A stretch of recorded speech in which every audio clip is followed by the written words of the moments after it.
Здравствуйте, друзья! В эфире Геоэнергетика Инфо. С вами Радайкин Максим и мой сегодняшний собеседник Александр Фролов. Здравствуйте! Здравствуйте, здравствуйте. Жара может оставить потребителей Украины без электроэнергии. Летом на Украине вероятны веерные отключения электроэнергии в связи с дефицитом газа, рассказал руководитель Союза потребителей коммунальных услуг страны Олег Попенко. Александр, прокомментируйте, пожалуйста, а в силу чего газа-то может не хватить и почему опять веерные отключения? Разве не подготовились за прошлое это лето? Давайте начнем, если вы не против, с подземных хранилищ газа. К концу отопительного сезона в подземных хранилищах газа Украины оставалось менее 700 миллионов кубических метров. К настоящему моменту, а мы записываемся вот в конце мая, в подземных хранилищах Украины порядка 1,5 миллиарда кубов. Ну, то есть более чем в 2 раза удалось наполнить увеличить объем хранимого газа. Но вот эти 800 миллионов кубов, которые были закачаны, это мало. Это мало, и при сохранении текущих объемов закачки, при сохранении текущих темпов закачки в подземных хранилищах Украины будет где-то 5 с небольшим миллиарда кубов к окончанию, собственно, сезона закачки и к началу сезона отбора. В чем проблема, казалось бы? 5 миллиардов – это много, это мало, это сколько? Это очень мало. Для Украины это очень мало. В прошедшем отопительном сезоне было отобрано где-то 7,5 миллиарда кубов. Вот. Даже, там более 7,5 миллиардов кубов, потому что где-то 8,4-8,5 миллиардов было накоплено. Соответственно, знаете, там где-то 7,7 миллиарда кубов было отобрано. Для нас в данном случае это вообще не принципиально, потому что 5 миллиардов это в любом случае, знаете, меньше гораздо, чем 7, 7,5, 7,7, вот просто меньше. И это то, что было отобрано из подземных хранилищ. Но к настоящему моменту Украина аномально высокими темпами осуществляет закупки газа в странах Европейского Союза. При том, что, давайте так мягко скажем, в прошлом импорт газа из Европейского Союза, конечно, был больше. За первый квартал, за первые 4 месяца, за первые 5 месяцев. То есть, если мы сопоставимые периоды времени сравниваем, то, конечно, скажем, до 2022 года объем импорта из Европейского Союза был больше, чем сейчас. И тем не менее, сейчас объем импорта рекордный. Парадокс, но нет. Просто раньше импорт был бумажный, и газ отбирался из транзитной трубы. То есть это был физически российский газ, который путем ряда юридических приемов превращался в газ европейских продавцов и отбирался прямо здесь, прямо тут. Его не надо было физически качать ни из Польши, ни из Словакии, ниоткуда. Вот, пожалуйста, труба через вас идет. С января 2025 года труба, конечно, идет, но по трубе ничего не прокачивается в сторону Европейского Союза. И теперь приходится импортировать физические объемы. При том, что сам по себе импорт физических объемов из Европейского Союза происходил раньше. Да, в 2012 году впервые был в реверсном режиме закачан газ со стороны Польши. Продавала его, если я правильно помню, немецкая компания РВЕ. Да, через Польшу немецкая компания. Единый европейский рынок, вот покупатель, а вот коридор, через который вы этот газ закупаете. Это были физические поставки, просто они были относительно невелики. И сейчас объемы, которые импортируются, гораздо больше. Притом, если текущие темпы сохранятся, то Украина в течение 2025 года может довести объем физического импорта до небывалых ранее почти что 4 миллиардов кубов. При определенных обстоятельствах эти объемы могут быть даже больше, там 4,5 и даже чуть-чуть больше 4,5 миллиардов кубов. И отчасти возможности этого импорта нивелируют те риски, которые возникают в связи с проблемами с закачкой газа. То есть чисто теоретически, вот если прям теоретизировать в пользу подконтрольной Киеву территории, то мы можем предположить следующее. Вот в подземных хранилищах столько-то газа, но есть же ПХГ на территории Европы, есть продавцы на территории Европы. И если вам будет срочно нужно больше газа, то вы просто поднимете газ из подземных хранилищ на территории Европы, и вам его продадут. И быстренько-быстренько до вас докачают. Да, там могут быть какие-то сложности, но в моменте и нормально вы все закупите, все импортируете, все будет хорошо. Но,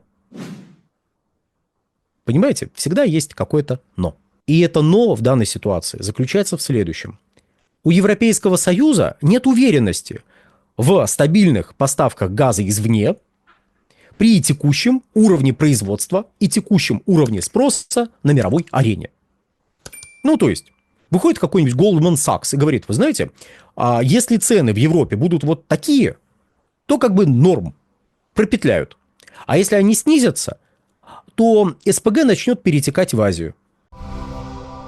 Друзья, YouTube блокирует. Возможно, наш канал следующий, и это видео последнее. Подписывайтесь на наш телеграм-канал Геоэнергетика Инфо, ссылка в описании и закрепленном комментарии. Подписывайтесь прямо сейчас, чтобы не потерять нас. Не ждите окончательной блокировки YouTube. И, казалось бы, Волга впадает в Каспийское море, даже более шокирующая новость, чем то, о чем говорит Goldman Sachs. Но, как выяснилось, для некоторых это действительно был удивительный факт. Как так? Что происходит? Происходит следующее. Европа не главный рынок газа на планете Земля, не главный покупатель. Не самый привлекательный. Кто бы мог подумать, самый привлекательный рынок – это Азиатско-Тихоокеанский регион. Самый платежеспособный, самый стратегически оправданный, самый интересный, самый перспективный и прочее, прочее, прочее. Европа нет. Европа рынок скандальный, постоянно с какими-то проблемами сталкивающийся, постоянно мечущийся в области своей энергетической политики между реальностью и той бумажкой, которая была подписана, теми бумажками, которые были подписаны еще в конце нулевых годов и теперь определяют развитие энергетики Европейского Союза. Зачем? То есть ради чего поставлять в Европу дешевле, если можно поставить в Азию дороже. Собственно, Азиатско-Тихоокеанский регион долгие годы был премиальным рынком. Премиальным рынком, куда можно было продать газ дороже. Мы сейчас не будем погружаться в тему разных принципов ценообразования, разных цен, которые могут диктоваться надбавками, связанными с поставками СПГ или поставками трубопроводного газа. Просто сейчас эту тему вынесем за скобки, тем более, я уверен, все, кто нас смотрит, это люди, которые смотрят нас регулярно, постоянно и уже в курсе всех этих мелочей. Если вы смотрите нас первый раз, поставьте лайк, подпишитесь. Так вот, мы сейчас просто заметим следующее, дорогие друзья, что Азиатско-Тихоокеанский регион все еще остается наиболее перспективным, интересным и премиальным во многом рынком. Однако в отдельные моменты премиальной становится Европа. Что это означает? Это означает банально, что в Европе можно на той же самой 1000 кубов заработать больше денег. Все.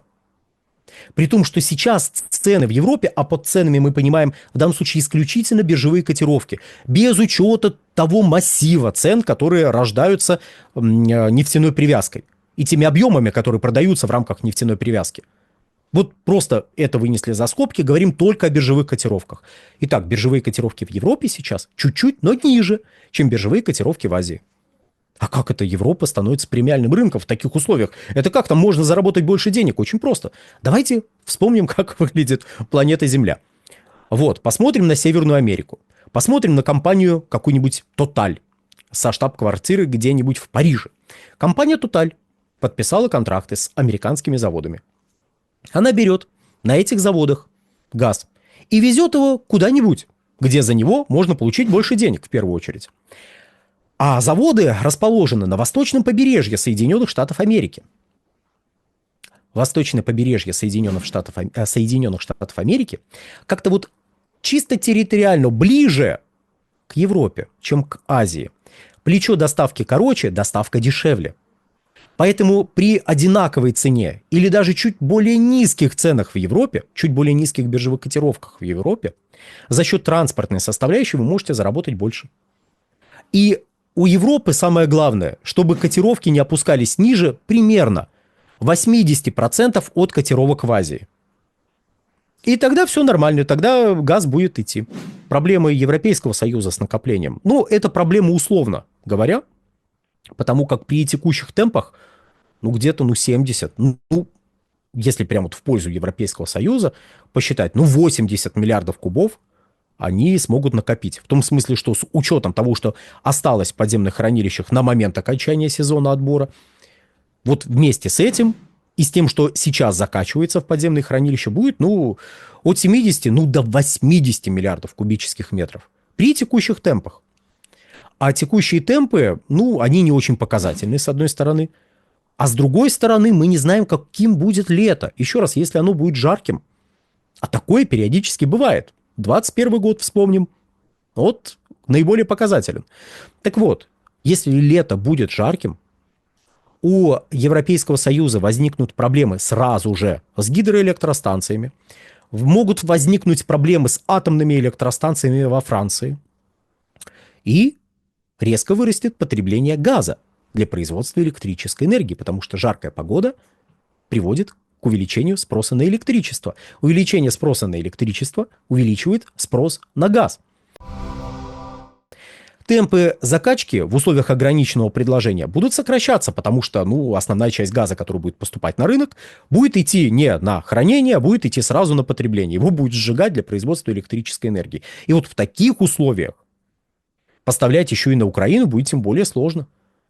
Понятно, там не очень большие объемы, там где-то, ну, 100 миллионов кубов в неделю поставить, да почему нет? А с другой стороны, это все-таки 100 миллионов кубов. И в моменте они могут оказывать влияние на рынок.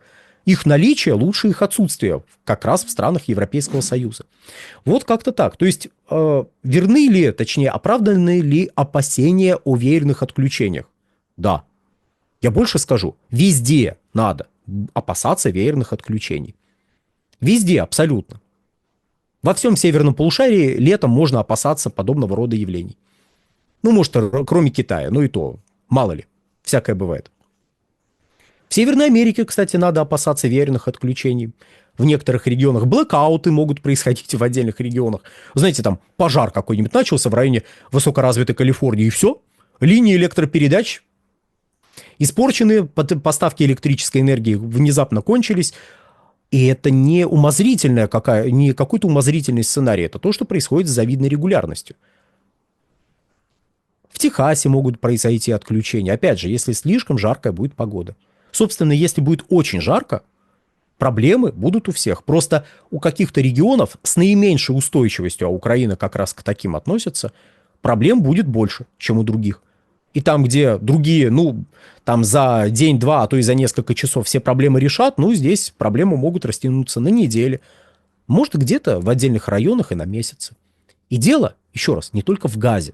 Хотя газ в данной ситуации является важной составляющей. Но рассматривать его надо не только в контексте лета и возможных изменений температур, возможных изменений режимов потребления, но и в контексте, ну, как бы в разрезе всего года. И не только смотреть на рынок Украины, но и на рынок Европейского Союза, который стал очень независим от российского газа. И ему это очень пошло на пользу. Как сказал один из, чуть не сказал украинских, нет, немецких политиков, хотя они все ближе к польским политикам, а польские все ближе к украинским политикам по накалу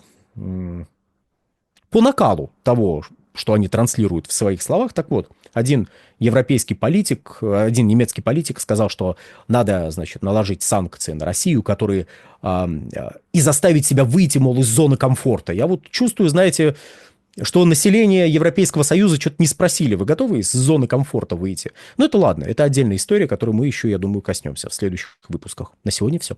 Александр, большое спасибо за комментарий. Друзья, подписывайтесь на телеграм-канал Геоэнергетика Инфо, подписывайтесь на телеграм-канал Александра Фролова, ссылки будут в описании и закрепленном комментарии. Там же будут реквизиты для желающих финансово поддержать наш проект, чтобы мы и дальше также бодро вещали на всех площадках без монетизации. Спасибо, до новых встреч. Всего хорошего и подпишитесь на телеграм-канал «Нефтегазовая игра» и на телеграм-канал «Инфотек». На сегодня все. Всего хорошего, до свидания.